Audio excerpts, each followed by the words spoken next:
My name is Chris Tomkins. I'm delighted to be presenting alongside Kevin because you've heard a lot of concept and theory today. What we really want to do is get down to some practical details of delivering a service that has a material impact in health. So you all know about the obesity epidemic, diabetes, etc. I thought I would actually kick off with a little interlude into biology. We know there's plenty of evidence about health risks impact productivity. Let me give you an example of a specific one. So here's blood pressure. Direct relationship between increasing blood pressure and decreasing cognitive performance. So in an economy mostly driven by brains rather than brawn, that's going to have an impact long before a doctor's going to say that person is hypertensive and needs care. Take another study, Whitehall study. The people with least physical activity were much more likely to be in the bottom fifth for inductive intelligence, which is a nice way of saying reasoning, your reasoning ability, directly related to physical activity. So there's a clear relationship here. Now, well-being of the last 10, 15 years has had a big focus on engagement, which is great. It is important. We cannot get people to a healthier place if they don't engage. But if all you do is engagement, then you're going to look a lot more like an entertainment business. What we are interested in is can we actually track and deliver results out the other end? And that's where the value comes in. What I thought was really interesting hearing Alex in the morning, so he talked about that 2 to 3% growth benefit. Measuring productivity is actually very, very hard, but what we can certainly do is model the cost of health risks and the benefit of taking them out in terms of at least salary. So a healthier workforce is giving a bigger bang for your salary buck. The model that we've been working on for the last 5-6 years, really taking a fresh approach to well-being, very much digitally based, and we've demonstrated we've been able to sustain engagement, not a flash in the pan, one event, but over 3 years, sustained 30 to 60% engagement, and actually getting evidence of risks reduced in that population. Now, for me, one of the starting points is obviously making it engaging and to show a different approach. You've all heard of health risk assessments, and I mean, doesn't it sound a bit depressing? Filling in a health risk assessment? I mean, this is something that's going to give me bad news, isn't it, really? I mean, sort of people know how healthy they are, so why rub my nose in it? Yet, health age, and that sounds quite interesting. And well, people are quite happy to actually share their health age, fun enough, good or bad, not in the same way, they're not going to want to share their weight or their blood pressure. So by bringing health into one number, makes it something more accessible, more engaging, and starts the conversation. And I do emphasize it starts the conversation. There was a time where we'd think someone's done a health risk assessment and good luck to them. That has to be more to the journey than that. The challenge, I think, has been how can we really tie this all together? You've heard a lot about data today. And data is important because it is the only way we can see whether something's working. But what we want to do is see it live. We don't want to mass a whole load of data in a room, think a lot, develop a strategy. Actually, best thing in my mind, get stuck in, generate data. You will learn as you go. You will refine your program as you go. And you will see outcomes from the beginning. So through this combination of using experts, smart tech, we can reach wide across the population, drive engagement, identify those most in need, escalate them to support and assistance, be it physical, psychological, target interventions, deliver outcomes. So this is a model that we've been working on for the last 4 or 5 years. We've been at the point we're now scaling it up, and to go with that, we wanted to come out with an ambition. So I've mentioned about health age. What we want to do is work to make the UK 50,000 years younger over the next 3 years. And we've already got a number of clients who've pledged to do 500 to 1,000 years as part of that. So what I want to do now is hand over to Kevin, because this is all very well, but I think what really matters is understanding how it's worked on the ground and how it's actually really made a difference. Okay, thanks, Chris. Good afternoon, everybody. Great introduction. I'm not sure I'll live up to it. I've got 6 minutes to tell you the story of how Saint-Gobain has approached developing health and well-being in our organisation. And I suppose for me, the journey in terms of today's approach began back in 2012 when we partnered with AXA PPP Healthcare to help build a model for health and well-being across our business. Now, I heard you all say when the introductions came up, who is Saint-Gobain? I'll explain that in a minute, because I think one of the challenges that we had to face and had to deal with AXA was really the complexity and scale of our organisation in terms of having a one-stop shop for health and well-being. We had to get across the issue around engagement because we weren't very good at talking to people about health and well-being. And we had to demonstrate value creation so that the business leaders got behind our health and well-being programme and supported and invested in our ambition. So let me take the first one first, complexity and scale. Saint-Gobain is the world's largest manufacturer and distributor of building products, and it operates in over 60 countries around the world. And in 2011, Saint-Gobain made a global commitment to reinvigorate health and well-being in all our businesses around the world. Now, my responsibility is for the UK and Ireland. That's quite a substantive responsibility because it incorporates 34 business units across 3 operating sectors: manufacturing, innovative materials, and building distribution. We have 17,500 people spread across over 1,000 sites in the UK and Ireland. And we turn over around about €4.5 billion a year. So we're a fairly large organisation, but we're very decentralised. And I think what was very clear to us at the beginning was that we were doing health and well-being at different levels in each business. There was no joined-up thinking, and there was a really fragmented approach to how we were getting people to come on board with a health and well-being message. And I think as well, the most important thing for me is that we were doing things because we thought it was the right thing to do. We didn't have the data, we didn't have the information, and what we were doing in terms of our strategy was not intelligence-led. So the challenge to AXA was to help build a platform where we could actually take action and have targeted risk interventions on the key issues that were impacting on health and well-being in the business. In terms of engagement, we wanted to be very clear on our strategy and our direction on health and well-being. What were we asking our people to get involved with? What were we asking them to do in terms of getting involved with our health and well-being initiatives and getting that personal link between AXA and their own personal health and well-being? We also needed to make sure that we engaged the leaders in the organisation. So we put a lot of effort and time around involving them to develop the strategy and get them to buy into what ultimately is our current programme. And as well as the leaders in the business, we also wanted to give the employees a voice. And the platform itself gives them that, and I'll explain a bit about that in a moment, but it was important we listened to our people and that we understood their issues, we understood their concerns, and we were seen to be taking action on those issues. And that is really where trust comes in, because the trust of the health and wellbeing programme is critical to its success. When people interact with our programme, they provide confidential data, which we then use to develop our strategy and target our interventions. So it was very important that they understood that that information was confidential, but also that we would act on that information. And as well as all that, it was important we gave it an identity.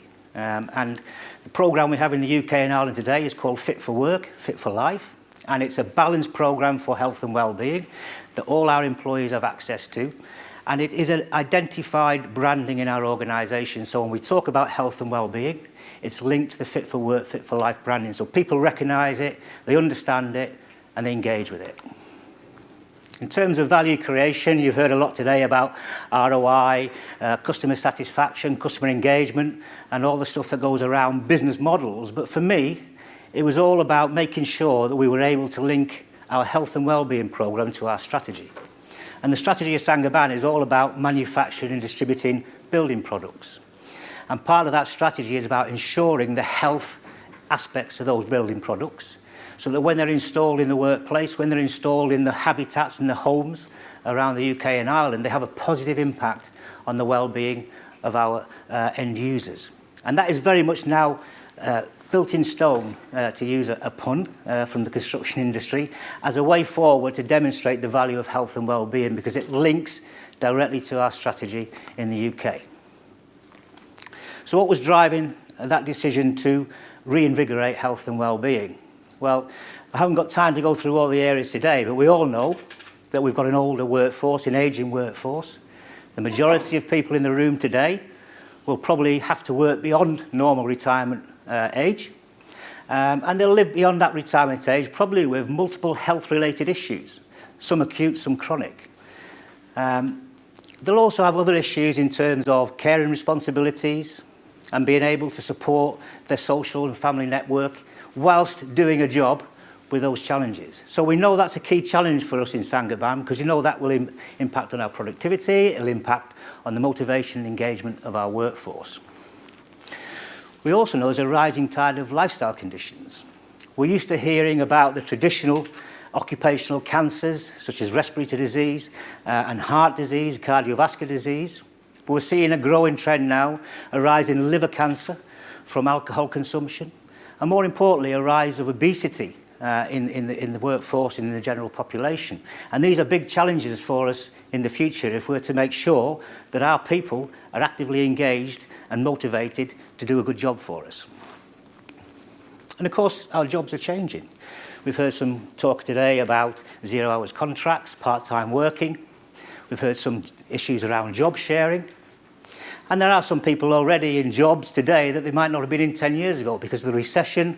They've had to change roles, change responsibilities, maybe put 1 or 2 hats on, and that all leads to pressure in the workplace. And of course, that recession we shouldn't forget. That's put a huge financial strain on a lot of people across our organisation. And we needed to have a programme that supported our people and gave them assistance and direction to deal with some of those key concerns. Central to our programme and the AXA model, the Fit for Work, Fit for Life model, is a data collection tool called the Employee Health Gateway. And that's our route in to gathering data and gathering information from our population on what the key health risks are that are being faced today by our staff across the UK and Ireland. And what the early information shows us is that we know, because of the nature of our business, which is heavily blue-collar, manufacturing and distribution orientated, that most of our people have not 1 or 2, but 4 or 5 chronic health-related conditions. Now, we know that as those people get older and they start to suffer from the issues and the symptoms around those conditions, that's going to give us a big challenge as an organisation, and it's going to give that individual a huge challenge in terms of how they progress. When you see the slide at the side there, you can see that we know from the data we collect today that the biggest concern in our workforce today are psychological issues. And we know the big area around mental health and discussions there. In fact, we know that it's a big focus for UK PLC. But what are we doing about that? We're now able to target those interventions from the data that we see from the Gateway. We're also seeing issues around diet quality and obesity and around cardiovascular disease. So those are the 3 areas that we now focus on in the UK today in terms of support, in terms of initiatives, to make sure that people engage with our programme and get a benefit. I can't show you all the detail of the Fit for Work, Fit for Life programme. We have over 50 to 60 different solutions and programmes available through AXA to support our employees on their journey through the programme. But we've tried to simplify it as best we can. And the way we approach it in the UK now is through a 3-tier approach built around Tier 1, which is initial awareness raising of the impact of poor health and well-being. It's about giving people information so they can make informed decisions about their own personal health and well-being. And it's also giving them the opportunity to be involved in promotions and campaigns to see the benefits of that Tier 1 approach. But once we've got people aware, we don't want them to just stop and go away. We want them to then participate in the programme and get the benefits. So then we come to the face-to-face, one-to-one Tier 2 services, your traditional screening services, your traditional what we call advisory helplines, EAPs, and the stuff that is traditional around most businesses in the UK, but a firm commitment to make sure that new starters come into the organisation and really have from day one a clear understanding of their health-related issues so we can support them through to ultimately Tier 3, which is the long-term support through our health surveillance programs, through our on-site occupational health advisors and support, and through physiotherapy and ergonomic support. So I think in terms of the detail, it's not on the screen, but that simple 3-tier approach from awareness raising to taking action is now embedded within our Fit for Work, Fit for Life programme. We've also developed satellite programs around that to ensure that we get that visibility in the organisation, that this is just not a one-stop thing that we do once a year or a couple of times a year. We have a lot of programs, a lot of initiatives which get people involved. But the important thing that we developed in Saint-Gobain is the role of the leader in promoting health and well-being. And we developed a very innovative programme at St George's Park, which is the home of the England FA and a world centre for sports science and nutrition. And we now have a 20-week programme where all our managing directors and senior executives go through a blended learning programme to understand the importance of optimising health and well-being in their particular business unit, but also to be a leader and a touch point within the organisation to promote and advocate health and well-being. So I've only got 2 minutes left, so I'm just going to give you some outcomes in terms of what we've seen to date. Bearing in mind we only really started in 2014 and it is a journey. But I think the most impressive things for me, and we have a lot of indicators through the programme, but the impressive thing for me is that number up there. When we started the programme in 2013, the engagement rate on health and well-being amongst our UK population was 64%. And that was quite a stark message from our people to say that actually we do an okay job, but we don't do a great job. And I think what we've seen over the last 3 to 4 years with AXA and with the refocus and regeneration and reinvigoration of health and well-being, our latest engagement survey scores for the UK and Ireland for health and well-being are now at plus 94%. So we believe we're doing the right thing, and we know we're doing the right thing because our people are telling us that. Some of the other stuff on here, Chris mentioned about the health age of the organisation, a great part of the overall Fit for Work, Fit for Life programme, where you're able to calculate your health age and compare that against your metabolic age and your actual age, and that gives you then signs of improvement or deterioration. We've already managed to reduce the health age of our organisation by over 1,400 years, and we have an ambition to reach 2020 years by 2020, and hopefully contribute to the AXA 50,000 years ambition. We've quantified and measured 1,200 plus health risks which we've removed from our workforce through active intervention and support and guidance. And very importantly as well, we're able, through the AXA model, to demonstrate return on investment. At the moment, the return on investment for the health and wellbeing programme is just short of £1 million. So for us in Saint-Gobain, it's the right thing to do. It's an important part of our strategy moving forward. It's very difficult, particularly in a multi-site organisation like ours, but the benefits far outweigh the challenges. So I think the partnership of AXA has been fantastic, and hopefully we can continue that. And hopefully it's given you a bit of inspiration and understanding of what you can do if actually you want to go down this route. So I think I'm time up now, so over to some questions. Thank you so much, both. Thanks, Kevin and Chris. Absolutely amazing.